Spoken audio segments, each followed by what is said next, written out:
Now, millions of Americans are making their way or trying to get to their Thanksgiving destinations, and many are facing chaos at the airports and on the roads.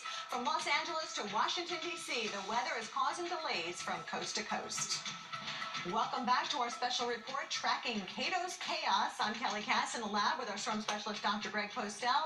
And this is a storm that's pretty much verifying as forecast, Greg. I mean, it came right up the coast, and with that cold air in place, we did see some pretty good snowfall accumulations. Yeah, and I-95 was a pretty good delineator between the rain and snow, and we're kind of still seeing that. The snow in central Pennsylvania with temperatures in the middle 30s, so it's been kind of a heavy, wet snow sticking on power lines, trees. We've seen a lot of reports of trees down, power lines down, power outages across that region. But where it's been all rain, it's been kind of vanilla, I guess, in a sense, but still with a lot of travel delays. Power outages, that's no fun when you're trying to bake your pies and put the turkey in. Hopefully the power gets restored in time for, trying to get the turkey done tomorrow. But yeah, that's the problem with this heavy, wet snow. You see problems like this. Yeah, Stroudsburg, PA, 6 inches of snow, quite a few customers, thousands of customers without power in all of eastern Pennsylvania. So it's not just localized in one spot. And we're seeing a lot of reports of that. So hopefully the power will get back on quickly because colder air is moving in tomorrow. Have there been any reports of thunder snow with this, Greg? Yeah, there have been from time to time. I don't have at the top of my head exactly when and where, but you're exactly right, Kelly. In some of those heavier bands of snow, we've had thunder snow. And you can see right now, Albany, moderate snow, Poughkeepsie, likewise, 32, 34 degrees.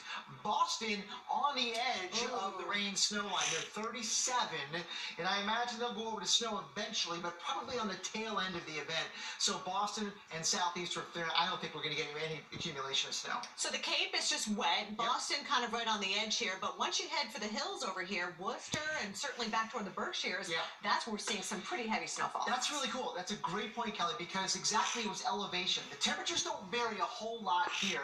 Just a couple of degrees, maybe 1 or 2 degrees. But you're gaining a little bit of elevation out here, and the freezing level is low to the ground. So if you gain elevation, you're closer to that freezing level in the sky, so the snow doesn't have any time to melt. And we're seeing a lot of that across interior New England. But I also want to point out here on the Cape, it is very windy, 40 to 50 mile per hour wind gusts. At least that's going to be the theme tonight. Even Logan, the winds are beginning to increase a little bit there too. And already the delays are pretty substantial. I'm going to show you that in just a moment. But yeah, this is a problem in southern New Hampshire as well. Nashua, New Hampshire, wires down, and each one of those dots is a storm report where there are reports just like that one where we have trees and power lines down because of the snow weighing everything down, being such a heavy, wet snow. And it's still going to be with us through the rest of tonight, even into early tomorrow morning, especially across the northern parts of Maine. It's not going to be done quite yet. No, it isn't. And that's about where, I-95, the southern edge of the snow. So northwest of I-95, Hartford, Springfield, Massachusetts, you're going to get some more snow. Even Worcester, you've been kind of waffling between a mixture of rain and snow. That's in addition, by the way, to what you already have. Correct. This is how much we're going to get between now and when it's all over tomorrow morning. Speaking of when it's all over, I think we can time it out now for everybody beginning at about 10 o'clock tonight. Notice that New York on southward by about 10 o'clock, it should be pretty much over, and then the clearing comes from southwest to northeast. All right, maybe even a few breaks of sunshine for the Thanksgiving Day parade tomorrow in New York, but yeah, windy and blustery all the way at the top end of I-95. Yeah, this storm heads out in the Canadian Maritimes and takes all the bad weather with it, and then it's goodbye, Cato. See ya. All right, Greg, thanks so much. Check out some of the video that was shot during Winter Storm Cato today across the Northeast. We asked our viewers to send us their best video, and they sure delivered. We have received more than 2,000 pieces of video this afternoon, and we want to see yours as well. So be safe taking the video of Winter Storm Cato, but here's how you do it. Just text the word CATO to the number 95577. That's CATO to 9577, and remember, message and data rates may apply. Well, Winter Storm Cato has hit air travelers hard today as well. Our own Reynolds Wolf is at New York's LaGuardia Airport. And Reynolds, I feel for the folks who had their flights just outright canceled today. Oh, yeah, and there's a lot of people that have been dealing with that, especially here in parts of the Northeast. But I just got these numbers, and Joey Bohr, my friend and producer, just sent this to me a second ago. Flight delays, cancellations, say, in and out of the U.S. Get this, U.S. delays today, 4,393, and in terms of cancellations, 728. Brutal stuff. Some of the delays here earlier in the day actually were around 3 hours or so of people just trying to arrive, having issues because of the low clouds. And it wasn't just here at LaGuardia. You had the same issues just to our southwest over Newark and also to our east over in JFK, all departure, or rather arrival delays. But departures, you had some bad issues there too.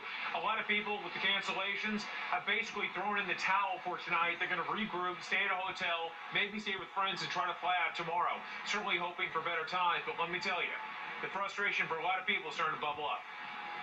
I just found out I got delayed till 8 o'clock tonight, so it'll be a late one. So how long are you going to be at the airport total today? Today will be about 13 hours if I don't get delayed again. Because of the weather, we might just get a hotel room around the airport, so none of it's perfect. So. Definitely not a cheap endeavor either.